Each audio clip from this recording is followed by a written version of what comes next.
deep into Earth's most fascinating ecosystems.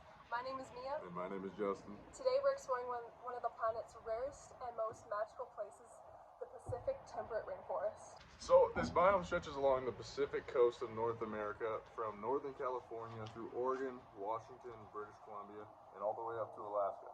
It goes along the edge of the continent, squeezed between the Pacific Ocean and tall mountain ranges. The landscape here consists of deep fjords and valleys with towering evergreens. Fog drifts in from the ocean, keeping the forest cool and damp, while moss, ferns, and fallen logs cover the forest floor. Wow, cool. The air here is cool, damp, and misty. Annual rainfall can reach over 200 inches in some areas. The winters are mild, the summers are cool, and fog often lingers, kind of like a natural humidifier.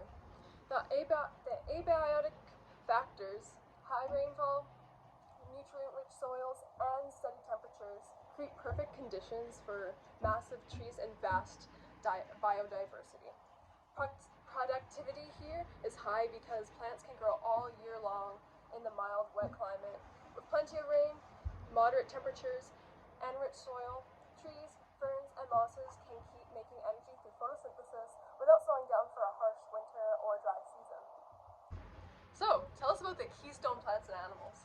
The Pacific Temperate Rainforest has several keystone plants and animals. Important trees include the coastal redwood and the Sitka spruce, which shape the structure of the forest. On the ground, species like the sword fern and the sphagnum moss help keep the soil damp and recycle nutrients. For animals, the Pacific salmon is a key species because it brings nutrients from the ocean into rivers and forests. Those nutrients support species like the American black bear and the bald eagle. The northern spotted owl is another important species, though it is endangered because of habitat loss from logging. Wow. So what kind of species interactions are there? In the Pacific Temperate Rainforest, every species plays an important role in keeping the ecosystem healthy. American black bears pull Pacific salmon from the rivers and leave the remains in the forest, which adds nutrients like nitrogen and phosphorus to the soil as fertilizer. Fallen trees like coastal redwoods or Sitka spruces provide a place where new seedlings can grow. On the forest floor, plants like sword fern and mosses such as sphagnum moss use moist, nutrient-rich environment to grow. Underground networks of mycorrhizal fungi connect the roots of trees like the western hemlock and the western red cedar, allowing them to share water and nutrients. Cool. Cool. Unfortunately, humans have made a big impact on the Pacific Temperate Rainforest. Logging has cleared old-growth trees like the coastal redwood, Sitka spruce, and the western red cedar. Development has broken up habitats for species such as the Roosevelt elk, northern spotted owl, and the American black bears. Climate change is also shifting rainfall, which hurts Pacific salmon runs, and it increases wildfire risk. But on the positive side, places like the Olympic National Park and the Great Bear Rainforest protect old-growth forests, and indigenous stewardship and conservation groups are helping keep salmon populations and biodiversity strong. Not so fun fact, in I don't even know how to say that. Oh my god. Clayoquot Sound. Yeah. British Columbia, during the 1980s and early 1990s, logging removed old-growth trees, including Sitka spruce and western red cedar, destroying habitats for many species. The damage sparked major protests, leading to greater awareness and later protections for the remaining old-growth forests. That's so horrible. Okay, so on the topic of habitats and homes, the Pacific Temperate Rainforest is home to many unique and sometimes rare species.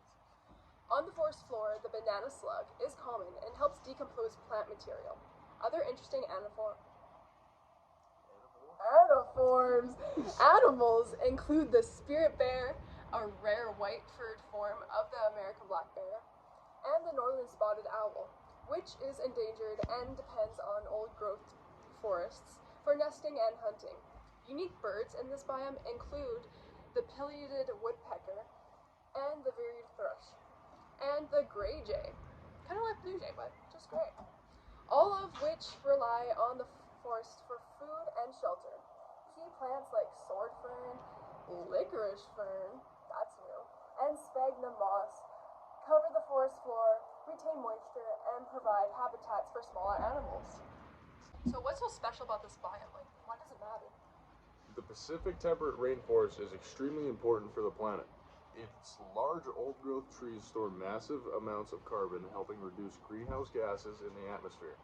The dense forest and thick layers of ferns and mosses hold water, regulate rivers, and maintain local water cycles.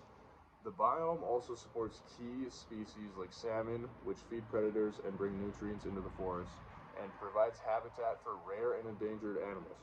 Beyond wildlife, it preserves biodiversity and supports cultural traditions for indigenous people. Protecting these forests is essential for carbon storage, water regulation, and the overall health of the planet. That makes sense. So Mia, what would you need if you spent a week here? For a week in the Pacific temperate rainforest, you'll want to pack smart. Start with solid rain gear, jacket, pants, and waterproof boots, plus warm layers like fleece or down, quick dry base layers, and plenty of wool socks. A sturdy tent with a rain fly, a sleeping bag made for cool, damp nights, and dry bags to keep your gear safe from the moisture are essentials.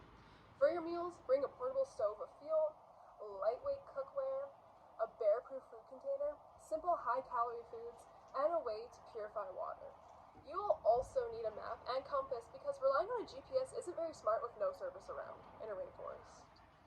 A headlamp with extra batteries, a first aid kit, and reliable fire starting supplies. And something to make the trip more comfortable, toss in a tarp for a dry hangout spot, bug repellents, and maybe binoculars or a journal to enjoy the wildlife and scenery. Sounds good. Well, that's all for today. Thank you for joining us, World Wanderers, in this podcast episode of Debriefing the Information of the Pacific Temperate Rainforest.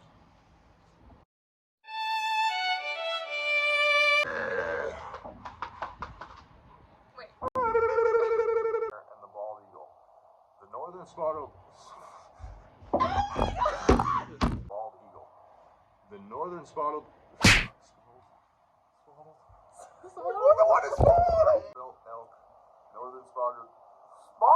Roosevelt elk, northern spot... Why do I say spot? That's for species such as Roosevelt elk. I said it right. Why did I stop?